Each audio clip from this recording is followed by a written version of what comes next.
দেখেন এই পাগলিটা এত ইমোশনাল। এই দেখেন একা শুয়ে শুয়ে কান্না করতেছে। আজকে বাবা দিবস, ওর বাবাকে নিয়ে যে পোস্ট করতেছে আর কান্না করতেছে একা শুয়ে শুয়ে। এই যা, কি হয়েছে? আবার কান্না করে এত?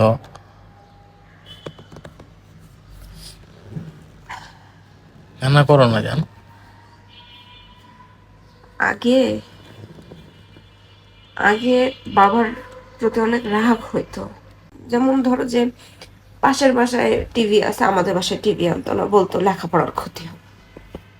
আবার হচ্ছে পাশের বাসার ছোট ছোট মানুষ, ছোট ছোট ছেলে মেয়েরা, ভাই বোনেরা, ওরা মোবাইল চালাইতো, আমাদের মোবাইল কিনতো না, একটা বাটন ফোনও কিনতো না, টাচ মোবাইল তো দূরের কথা।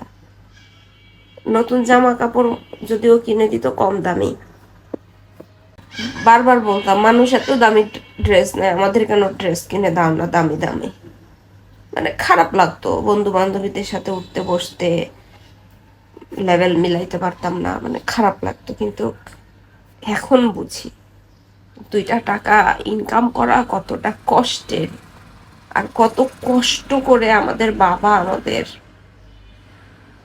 মানে সারা জীবন নন স্টপ পরিশ্রম করেই যাচ্ছে আমাদের জন্য এখন অব্দি। মানে এখন ফিল করতে পারি যে আসলে বাবার কর্ম, বাবার টাকা বড় কথা না, বাবা থাকাটা হচ্ছে বড় কথা। একটা মেয়ে মানুষের মাথার উপরে যদি একটা পুরুষ মানুষের ছায়া না থাকে, সাপোর্ট না থাকে, গার্জিয়ান না থাকে, সেটা হোক বাবা আর হোক স্বামী, সেই মেয়ে মানুষটা অনেক অসহায়। আগে বুঝি না এগুলা, আগে শুধু মনে হইতো কেন দিচ্ছে না, কেন দিচ্ছে না, ওর বাবার এত আছে আমার বাবার এত নাই কেন। আমি লিখতে পারতেছি না, মানে কান্না করে না জান, হয়েছে বাদ দাও। কান্না করে না, পুরোনো কথা চিন্তা ভাবনা করে না, কান্না করে না।